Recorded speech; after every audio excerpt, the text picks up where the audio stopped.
my name is Robin Bowden. I'm a farm manager for a West Country based farming company. We're farming 5 dairy herds across Devon and Cornwall, so we would be a large scale producer. The problem at the moment is really oversupply, despite the fact that we're in the EU and that we're actually selling into a global market now.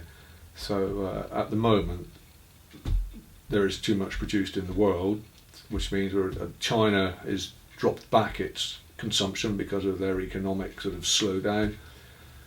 They were taking a lot of skim milk products, now they're not. So that's had a knock-on effect on the world generally.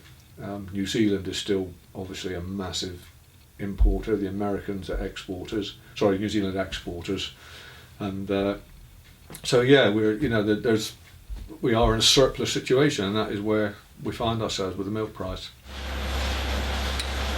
We can survive. We're a low-cost producer, so we sell relatively low litres per cow, but quite high margin per litre.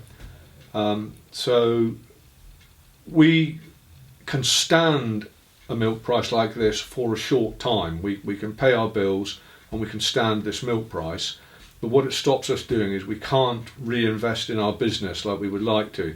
You know, the machinery gets older, we're constantly under pressure, environmental pressures if you like, Environment Agency, people like that on slurry storage, and we're in a nitrogen sensitive area, so we have to have slurry storage and things like that, and all of those things are massively expensive things, and our milk price isn't giving us the money to invest in those things like we would like to. So we can keep trading on a day-to-day basis, and we can keep paying our bills. What we can't do is take the business forward, really.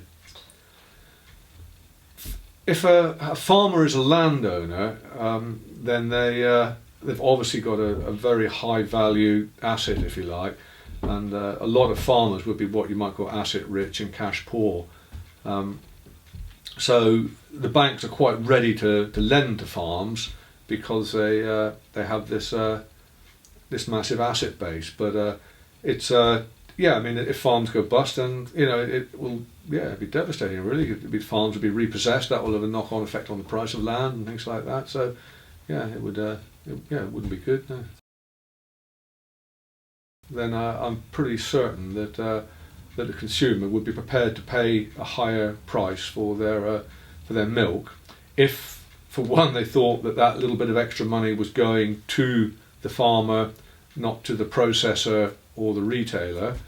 Then I think people would be prepared to pay more for their milk. But the problem is, not all milk goes into liquid milk.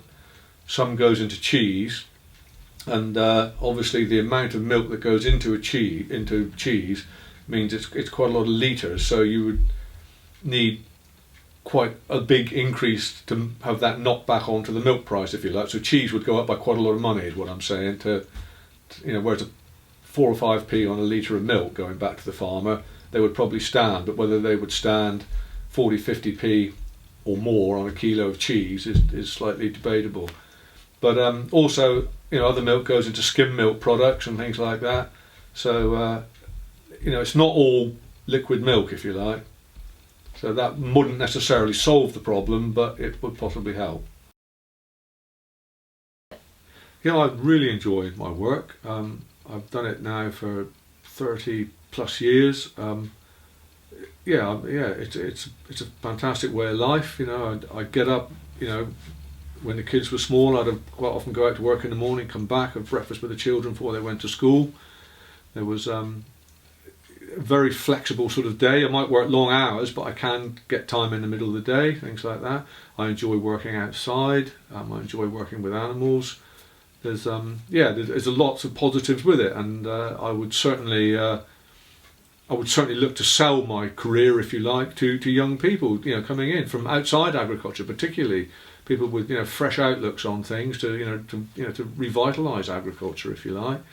And I think at the moment I feel that I've had a really worthwhile career, and I've really enjoyed it all, and I've got a lot out of it, and I feel that I would like to get young people in And I feel the agricultural colleges are a little bit letting us down at times, in as much that they try to market agriculture at the end of the market, where people who are sort of say not as bright as some, and that isn't what we need. What we need are really bright, intelligent people. We have less and less manual work to do now. A lot of it is work that we need bright, intelligent people to do it, and that is what I feel we should be looking at, really.